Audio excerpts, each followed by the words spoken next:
বিসমিল্লাহির রহমানির রহিম। বাংলাদেশ উন্মুক্ত বিশ্ববিদ্যালয় শিক্ষার্থীদের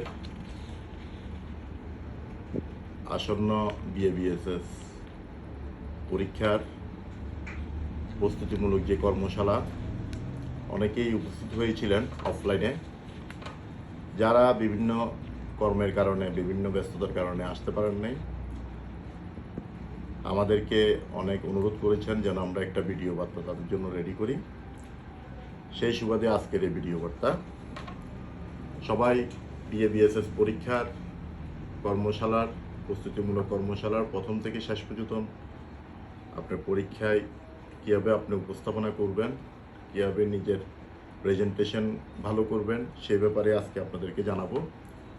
প্রথম থেকে শেষ পর্যন্ত আপনারা সবাই অবশ্যই এই ভিডিওটি দেখবেন। সর্বপ্রথম বাংলাদেশ উন্মুক্ত বিশ্ববিদ্যালয় শিক্ষার্থী কল্যাণ সংগঠন ডাক দিয়ে যায়। এই সংগঠন সারা বাংলাদেশেই সবার জন্য নিঃস্বার্থভাবে কাজ করে যাচ্ছে।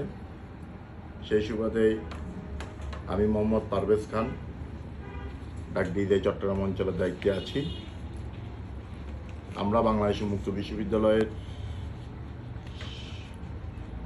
প্রতিনিধি নয়, আমরা শিক্ষার্থীদের প্রতিনিধি। এই সুবাদে আজকে বিএবিএসএস পরীক্ষার কর্মশালায় সম্পূর্ণ বিস্তারিত আপনাদেরকে জানাবো। সর্বপ্রথম যখন আপনারা পরীক্ষার হলে যাবেন, পরীক্ষা আপনাদের 29 তারিখ সকাল 9 ঘটিকা থেকে শুরু হবে, 22 ব্যাচ। আপনারা অবশ্যই 8টা 30 মিনিট মানে 8:30 ঘটিকার মধ্যেই কলেজে উপস্থিত হবেন এবং আপনাদের রোল নম্বরের সাথে মিলিয়ে সবাই যার যার রুমে অবস্থান করবেন। অবশ্যই সবার সাথে এই ধরনের একটি আইডি কার্ড যাদের কাছে নাই তারা অতি সত্বর যোগাযোগ করে কলেজ থেকে সংগ্রহ করবেন। এই ধরনের একটি আইডি কার্ড আপনারা সাথে করে নিয়ে যাবেন। এই আইডি কার্ড ছাড়া আপনারা গেলে আপনাদেরকে পরীক্ষা হলে অবস্থান করতে দিবে না, এবং আইডি কার্ড ছাড়া গেলে তখন আমাদেরকে সুপারিশ করলেও আমরা কোনো ধরনের স্যারদেরকে সুপারিশ করতে পারবো না। সর্বপ্রথম এই ধরনের একটি খাতা আপনাদের কাছে যাবে। এটা আমাদের ডাক দিয়ে যে সংগঠনের একটি খাতা ফরম্যাট তৈরি করা। এই ধরনের খাতা একটি আপনাদের কাছে যাবে। সেই খাতা কীভাবে আপনারা লিখবেন সেই ব্যাপারে আপনাদের সাথে বিস্তারিত প্রথমে কথা বলব। সর্বপ্রথম আপনারা এই খাতার পরীক্ষার্থীর নাম ইংরেজিতে বড় অক্ষরে লিখবেন। সবাই ট্রাই করবেন বাসায় পরীক্ষার্থীর নাম, আপনার নামটি ইংলিশে বড় হাতে লেখার জন্য। মনে করেন আমার নাম হচ্ছে পারভেজ খান, এমডি পারভেজ খান। এভাবে বড় হাতের পুরা ঘর সম্পূর্ণ করে লিখবেন।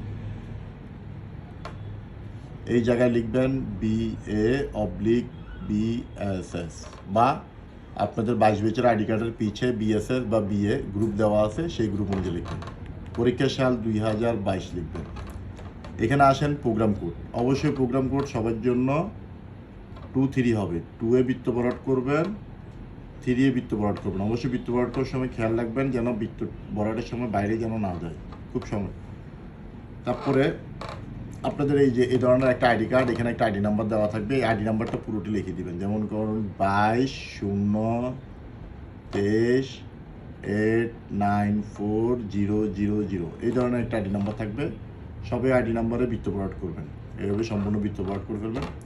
বিষয় কোড অবশ্যই আপনারা জানেন আপনাদের পরীক্ষার রুটিনের সাথে বিষয় কোডের মিল নেই। পরীক্ষার রুটিনের সাথে মিল না থাকার পিছনে প্রথম কারণ হচ্ছে, যেমন আপনাদের বিপিওটা হচ্ছে যে পলিটিক্যাল সায়েন্স, বিপিওর যে কোড নাম্বার, সমাজতত্ত্বর কোড নম্বর একই, বিএসও বিপিও সবগুলো কোড নম্বর একই, BSI BSO BPO code number একই থাকার কারণে কর্তৃপক্ষ কোড নম্বরগুলোকে সিরিয়ালভাবে দিয়েছে, যার কারণে মিল নাই। তবে আপনাদের প্রশ্নপত্রে যে কোড থাকবে সেই কোডটা লিখবেন। মনে করেন প্রশ্নপত্র যদি 2301 থাকে, 2301 লিখবেন। অবশ্যই সব কিছুই ইংলিশে ফিল আপ করবেন।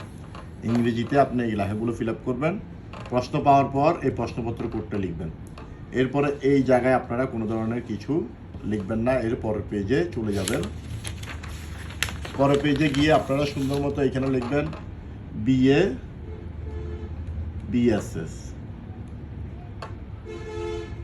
এখানে 2022 বিষয় কোর্সের নাম, অবশ্যই প্রশ্ন যেটা থাকবে সেটা লিখবেন। বিষয় কোর্সের নাম, প্রশ্ন যেটা দেওয়া থাকবে সেটা লিখবেন। সেমিস্টার বর্ষ আপনারা প্রথম যে 4টি পরীক্ষা দিবেন সেই জায়গায় প্রথম সেমিস্টার লিখবেন, সেমিস্টার টিক চিহ্ন দিবেন। এবং এরপরে মানে বাংলা দ্বিতীয়, রাষ্ট্রবিজ্ঞান, সমাজতত্ত্ব, ইসলাম শিক্ষা, ইতিহাস যে পরীক্ষাগুলো থাকবে ওগুলো হচ্ছে দ্বিতীয়, তখন এগুলো দ্বিতীয় লিখবেন। প্রশ্নপত্র কোড অবশ্যই প্রশ্নে যে কোডটা দেওয়া থাকবে সেটি লিখবেন। পরীক্ষার তারিখ লিখবেন সুন্দর করে, আপনারা পরীক্ষার তারিখ সুন্দর করে লিখবেন। লিখে সকাল হলে সকাল পরীক্ষা সকালে দিবেন, বিকেলে পরীক্ষা হলে বিকেল হবে। যেহেতু আপনাদের সকালে পরীক্ষা হবে প্রথম বর্ষে, সকাল হবে। এই জায়গায় মার্জিং করবেন, মার্জিং করে এই স্থান থেকে লিখবেন। এই স্থান থেকে কেন লিখবেন?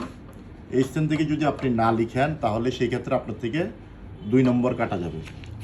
এরপরে আসেন, আপনি এই জায়গা থেকে মনে করেন যে 1 নং প্রশ্ন উত্তর লিখলেন, 1 নং প্রশ্ন উত্তর লিখলেন। 1 নং প্রশ্ন উত্তর লেখার পরে আপনার এই পৃষ্ঠায় লেখার পরে এইখানে এসে আপনার লেখা শেষ হয়ে গেল, এখানে এসে লেখা শেষ হয়ে গেল, মানে এই জায়গায় আপনার ইতি। তখন আপনি এই পেজে আর লিখবেন না, এই পেজে কলম দিয়ে দাগও দিবেন না, লিখবেন না, খালি রাখবেন। এর পরের পেজে চলে যাবেন, এখান থেকে 2 নম্বর প্রশ্ন উত্তর লিখবেন, 2 নং প্রশ্ন উত্তর লিখবেন।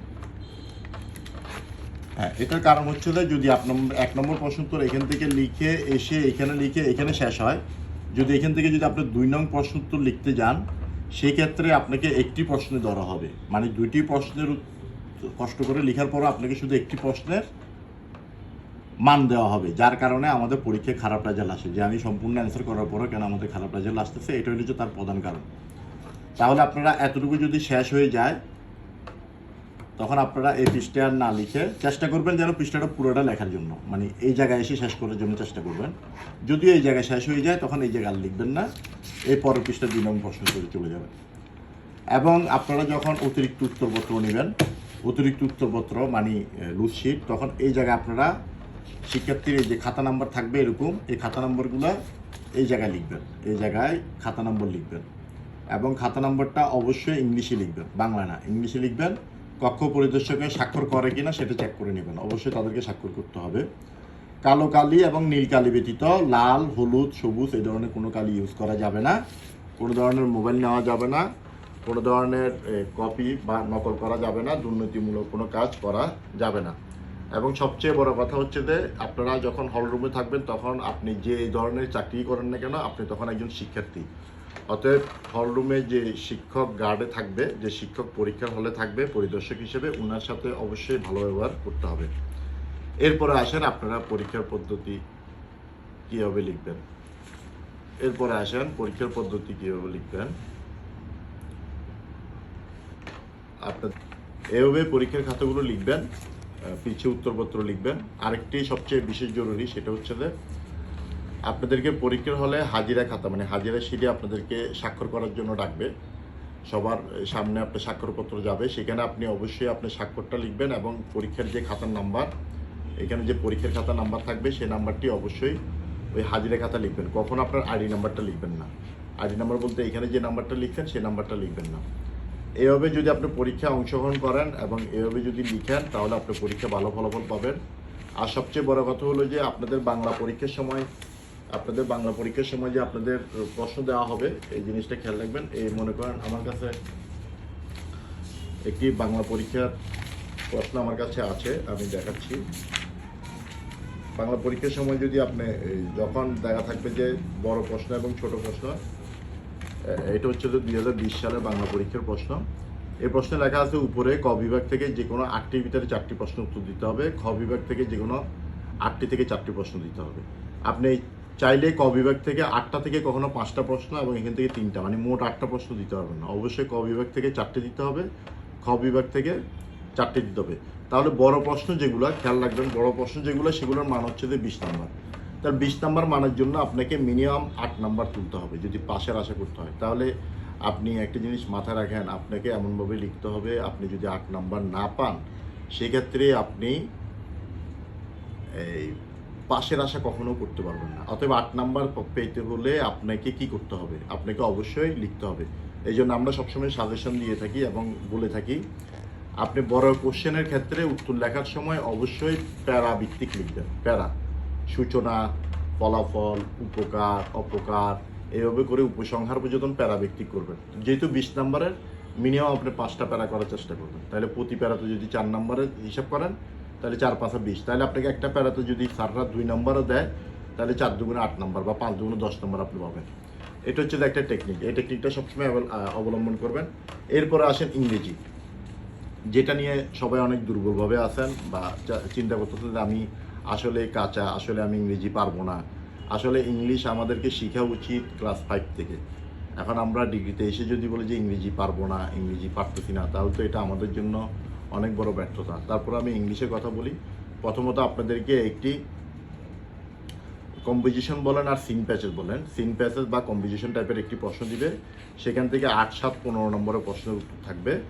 এবং এরপরে ডাইরেক্ট সেন্টেন্স করতে হবে চেঞ্জ ওয়ান দিয়ে, এটা গ্রামাটিক্যাল, সেখানে থাকবে 5 নাম্বার, টপিক সেন্টেন্স থাকবে 5 নাম্বার, প্যারাগ্রাফ থাকবে অবশ্যই 15 নম্বর, বা কিছু কিছু ক্ষেত্রে প্যারাগ্রাফ থাকে 20 নাম্বার। তো প্যারাগ্রাফ আর কম্পোজিশন যেটা দিবে সেটা কিন্তু একই রকম, প্যারাগ্রাফ এবং কম্পোজিশন এবং প্যারাগ্রাফ লেখার ধরন একই।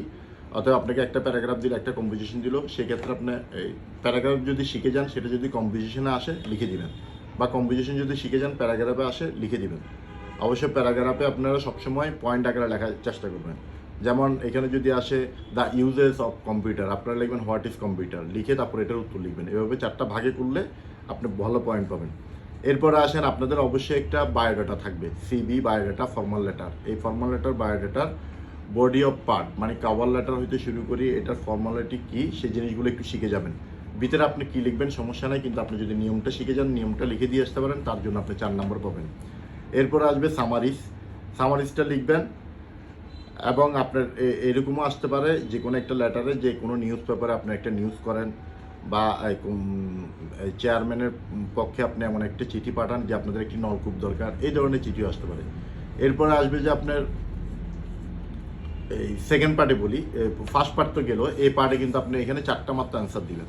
আপনার 8 নাম্বারের ভিতরে আপনি 4টা অ্যান্সার দিবেন, ওইখানে কিন্তু আপনি সবগুলো অ্যান্সার দিয়ে বুঝবেন না। আবার বি শর্ট মানে বি গ্রুপ থেকে শর্ট টাইপের অ্যান্সার, সেখানে আপনার অবশ্যই থাকবে যে সেন্টেন্স, ফলোইং সেন্টেন্স থাকবে, অবশ্যই আপনার ভার্ব থাকবে, রাইট ফ্রম ভার্বস এটা থাকবে, অবশ্যই আপনার এখানে এই কমপ্লিট সেন্টেন্স, ফলোইং সেন্টেন্স একটা গেল, কমপ্লেইং সেন্টেন্স, ফলোইং সেন্টেন্স বলতে মিস্টেক সেন্টেন্স মানে যে ওইটাকে বলে অ্যারেঞ্জ রিঅ্যারেঞ্জও বলতে পারেন, যে সেন্টেন্সগুলোকে ম্যাকিং করে সাজানো, সেটা হচ্ছে যে ম্যাকিং সেন্টেন্স। আরেকটা হচ্ছে যে কমপ্লিট সেন্টেন্স, সেন্টেন্সের অল্প অংশ দেওয়া থাকবে, এটা ফিলিং দ্য ব্যালেন্সের মতো, সেটা লিখতে হবে। এরপরে আসবে যে অ্যাক্টিভ, প্যাসিভ, ভার্ব নেসেসারি, এটাও আসতে পারে। এরপরে আসবে যে আপনার আর্টিকেলস 100% আসবে। এরপরে পাংচুয়েন্ট মার্ক, এটাও আসবে। এবং এরপরে হচ্ছে যে প্রিপোজিশন আসলে সহজ একটা ব্যাপার, এটা পারলে আপনারা পারবেন। এরপরে লাস্টে যদি ওই ছোট একটা ডায়লগ আসবে, আপনার বন্ধুর সাথে ঈদ নিয়ে কথা বলুন, বা আপনার বন্ধুর সাথে কোনো বই নিয়ে কথা বলুন, বা আপনি প্রথম ওপেন ইউনিভার্সিটি যাওয়ার পর কোন বন্ধুর সাথে দেখা হয়েছে, তার সাথে কী কথা হয়েছে, এই ধরনের কথাগুলো নেই।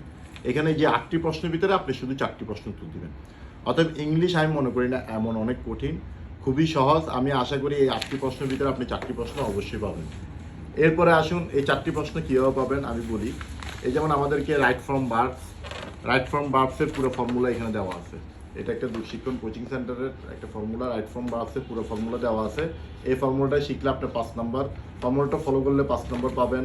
এখানে আর্টিকেলসের পুরো ফর্মুলা দেওয়া আছে, আর্টিকেলসের ফর্মুলা শিখলে পুরো 5 নম্বর পাবেন। এখানে আপনার প্রিপোজিশনের পুরো ফর্মুলা দেওয়া আছে, এখানে প্রিপোজিশনের ফর্মুলাগুলো শিখলে 5 নম্বর পাবেন। আর ইংলিশ এমন একটা বিষয় শুধু আজকের জন্য না, এই ইংরেজি আপনি সারা জীবনে আপনার কাজে লাগবে। অতএব এটা সারা জীবনের জন্য আপনি আপনার সাথে রাখতে পারেন। এরপরে আসেন এই যে আমাদের বাংলা, এই দূরশিক্ষণ একটা বাংলা সাজেশন, এই যে বাংলা সাজেশনের এই 10টি প্রশ্ন বা 14টি প্রশ্ন, এই প্রশ্নগুলো শিখলে মোটামুটি গতবারও কমন আসছে আমি যতটুকু জানি। এবার এখানে আসেন ইংলিশের সাজেশন, এখানে গ্রামার পার্টের দেওয়া আছে, এই কম্পোজিশন দেওয়া আছে, রাইটিং পার্ট, লেটারিং পার্ট, এগুলো সব দেওয়া আছে, রাইটিং অ্যান্সার, রিপোর্টিং, ডায়লগ, এগুলো সব দেওয়া আছে। এরপরে বিভিন্ন বিষয়গুলো সিভিক এডুকেশন 1, 2, বাংলা 2, রাষ্ট্রবিজ্ঞান, সমস্ত মানে প্রতিটা বিষয়ের জন্য তারা আলাদা আলাদাভাবে খুব সুন্দর একটি সাজেশন তৈরি করেছে, যেটি আসলেই খুবই চমৎকার। এবং আমার জানা মতে গতবার এই সাজেশন থেকে 80% থেকে 100% কমন আসেছে। আপনারা ইচ্ছে করলে এই সাজেশনটি সংগ্রহ করতে পারেন। আর এই ভিডিও নিয়ে বা এই কর্মশালা নিয়ে যদি আর কোনো ধরনের প্রশ্ন থাকে সরাসরি আমাদেরকে ফোন দিবেন। আমার ফোন নম্বর হচ্ছে যে 01619884374। আবার বলছি, আমার ফোন নম্বর হচ্ছে 01619884374। সকলকে অসংখ্য ধন্যবাদ। আশা করি আপনাদের এই ভিডিওটি অনেক উপকার লাগবে। আপনাদের জন্য শুভকামনা রইল, পরীক্ষার্থীদের জন্য শুভকামনা রইল। তবে সবসময় খেয়াল রাখবেন, টিচারদের সাথে বেয়াদবি করবেন না, কোনো ধরনের দুর্নীতি অবলম্বন করবেন না। ইনশাল্লাহ আপনারা সবাই এক চান্সে পাস করে যাবেন। সবাইকে অসংখ্য ধন্যবাদ জানিয়ে আমি আমার বার্তাটি এখানে শেষ করলাম। ধন্যবাদ। আসসালামু আলাইকুম।